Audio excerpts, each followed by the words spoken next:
ಇಂದಿನ ಪ್ರಚಲಿತ ವಿದ್ಯಮಾನ ಬಯೋಫೋರ್ಟಿಫೈಡ್ ಆಲೂಗಡ್ಡೆ. ಭಾರತದಲ್ಲಿ ವ್ಯಾಪಕ ಅಪೌಷ್ಟಿಕತೆ, ಗುಪ್ತ ಹಸಿವು ಮತ್ತು ಕಬ್ಬಿಣ ಸತು, ಪ್ರೋಟೀನ್ ಹಾಗೂ ವಿಟಮಿನ್ಗಳಂತಹ ಸೂಕ್ಷ್ಮ ಪೋಷಕಾಂಶಗಳ ಕೊರತೆಯನ್ನು ನಿವಾರಿಸಲು ಬಯೋಫೋರ್ಟಿಫೈಡ್ ಬೆಳೆಗಳನ್ನು ಅಭಿವೃದ್ಧಿಪಡಿಸಲಾಗಿದೆ. Council of agricultural research ICAR ಮೂಲಕ ಭಾರತವು ಈವರೆಗೆ 203 ಬಯೋಫೋರ್ಟಿಫೈಡ್ ಬೆಳೆ ಪ್ರಭೇದಗಳನ್ನು ಅಭಿವೃದ್ಧಿ. ಇವುಗಳಲ್ಲಿ ಧಾನ್ಯಗಳು, ಬೇಳೆಕಾಳುಗಳು, ಎಣ್ಣೆಕಾಳುಗಳು ಮತ್ತು ತೋಟಗಾರಿಕಾ ಬೆಳೆಗಳು ಸೇರಿವೆ. ಈ ಸಾಧನೆಯು 2026 ಮೇ ತಿಂಗಳಿನ ವರದಿಯಾಗಿದೆ. ಕಬ್ಬಿಣಾಂಶ ಸಮೃದ್ಧ ಬಯೋಫೋರ್ಟಿಫೈಡ್ ಆಲೂಗಡ್ಡೆ ಪ್ರಭೇದಗಳನ್ನು ಮೂಲತಃ ಪೆರುವಿನಲ್ಲಿರುವ ಇಂಟರ್ನ್ಯಾಷನಲ್ ಪೊಟಾಟೋ ಸೆಂಟರ್ CIP ಅಭಿವೃದ್ಧಿ.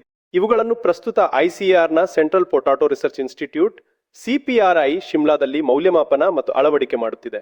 ಭಾರತೀಯ ಮಾರುಕಟ್ಟೆಗಳಿಗೆ ಪರಿಚಯಿಸಲು ಈ ಕಾರ್ಯ ನಡೆಯುತ್ತಿದೆ.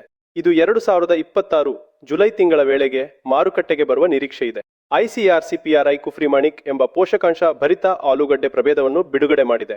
ಇದು ಆಂಥೋಸಯಾನಿನ್, ಸತು ಮತ್ತು ಕಬ್ಬಿಣದಂತಹ ಹೆಚ್ಚಿನ ಮಟ್ಟದ ಪೋಷಕಾಂಶಗಳನ್ನು ಒಳಗೊಂಡಿದೆ. ರಾಷ್ಟ್ರೀಯ ಕುಟುಂಬ ಆರೋಗ್ಯ ಸಮೀಕ್ಷೆ 5ರ NFHS 2019 ದತ್ತಾಂಶದ ಪ್ರಕಾರ 6 ರಿಂದ 59 ತಿಂಗಳ ವಯಸ್ಸಿನ ಭಾರತೀಯ ಮಕ್ಕಳಲ್ಲಿ 67.1% ಮಕ್ಕಳು ರಕ್ತಹೀನತೆಯಿಂದ ಬಳಲುತ್ತಿದ್ದಾರೆ. 15 ರಿಂದ 49 ವರ್ಷ ವಯಸ್ಸಿನ ಮಹಿಳೆಯರಲ್ಲಿ 57%ಕ್ಕಿಂತ ಹೆಚ್ಚು ಜನರು ರಕ್ತಹೀನತೆಯಿಂದ ಬಳಲುತ್ತಿದ್ದಾರೆ. ವಿಟಮಿನ್ ಎ ಸಮೃದ್ಧ ಬಯೋಫೋರ್ಟಿಫೈಡ್ ಸಿಹಿಗೆಣಸುಗಳನ್ನು ಇಂಟರ್ನ್ಯಾಷನಲ್ ಪೊಟಾಟೋ ಸೆಂಟರ್ CIP ತಂತ್ರಜ್ಞಾನದೊಂದಿಗೆ ಅಭಿವೃದ್ಧಿಪಡಿಸಲಾಗಿದೆ. ಇವುಗಳನ್ನು ಈಗಾಗಲೇ ಒಡಿಶಾ, ಪಶ್ಚಿಮ ಬಂಗಾಳ, ಕರ್ನಾಟಕ ಮತ್ತು ಅಸ್ಸಾಂನಂತಹ ಭಾರತೀಯ ರಾಜ್ಯಗಳಲ್ಲಿ ರೈತರು ಬೆಳೆಯುತ್ತಿದ್ದಾರೆ.